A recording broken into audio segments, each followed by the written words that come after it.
What's up, guys? Today I'm gonna be doing a quick unboxing and giving you my review or thoughts on this particular fragrance, which is Givenchy Gentleman, the original.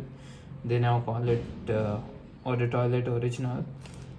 This is from 1974, and fun fact, this was my first ever fragrance. My father gifted it to me when I was 10. It was his bottle. I liked it so much, so he just gave it to me. And this is what started it all.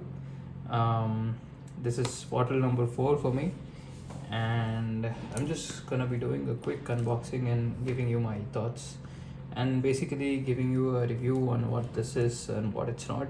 Because at this point I have quite a lot of experience wearing this particular fragrance. So first of all, let's just go through the box. I'll try to make it a very quick video. To the ASMR part now.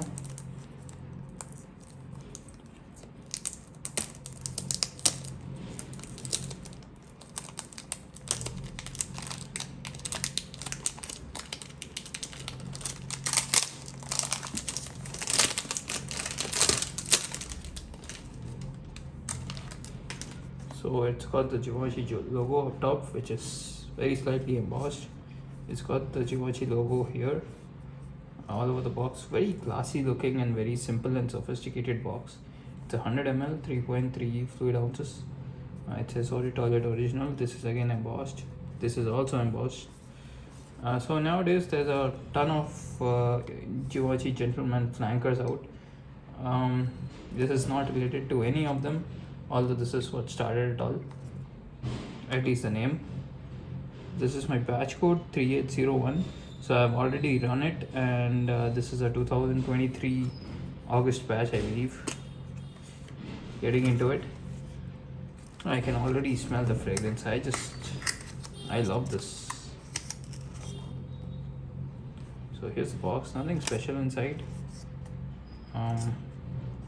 I think this used to be white in the previous batches, the interior of it.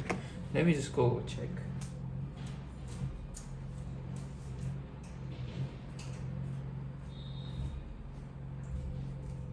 So here is another box.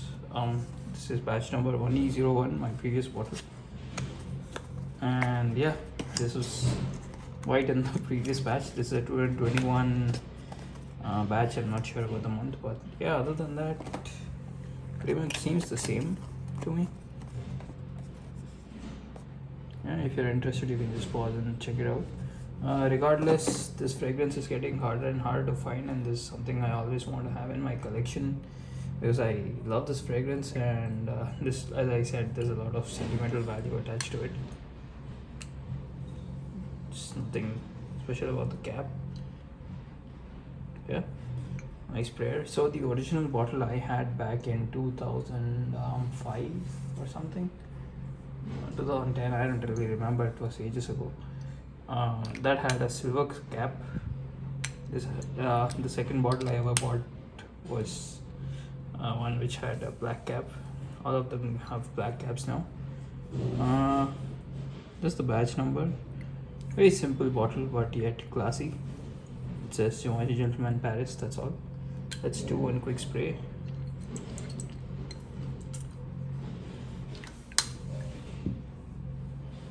Oh, absolutely love this fragrance.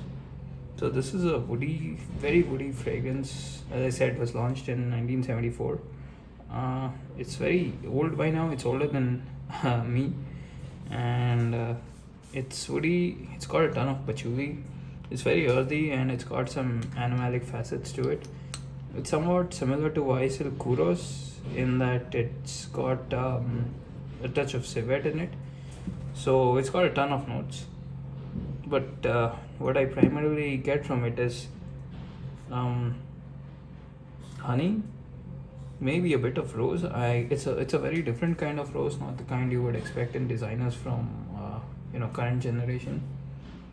Actually, I didn't even know it had rose until my friend brought up the note breakdown.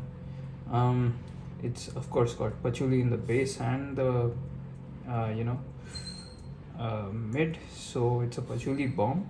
It's got cedar, it's got civet. So what this is basically a very very classy fragrance.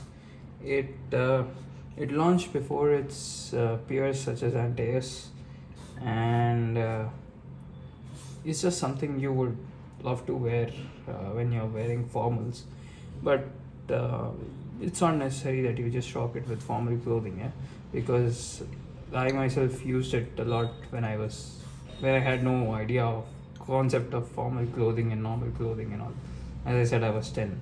So I mean, it's quite special to me. Wear it whenever, whatever you want, whenever you want. But yeah, this just oozes class, and this is something you would definitely, it suits formal clothing more than uh, you know casual. That is all I'll say. So other than that, the longevity on this has always been somewhat mediocre for me, say around 5 or 6 hours, which is fine. It's not anything earth shattering, but then again, when you're considering how heavy the notes are, this is something which you would expect to be lasting very long.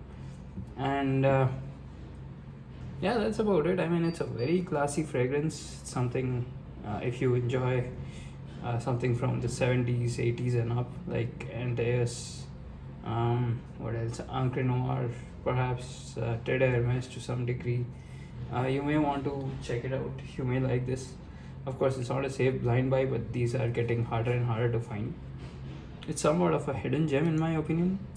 A friend of mine also bought it with me now, this latest bottle. So I'm glad that there are still people out there who enjoy and like wearing such kind of fragrances. It's something I always want to keep in my collection due to the sentimental reasons. And other than that, it's very reserved. uh, so that's about it. It's got nothing to do with the current gentleman lineups, so don't confuse what this is with that lineup, because they have no overlap whatsoever. So yeah, that's about it. I guess you could check it out, pick it up while you can. I hope this is gonna stay around forever, but who knows.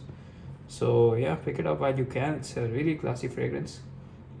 I've like I said, it's a more classier YSL Kuros. So yeah, if that sounds appealing to you, this is for you. I just wanted to do a quick unboxing and give you my thoughts on this fragrance. So that's about it. I hope you like the video, like and subscribe, and thanks for watching.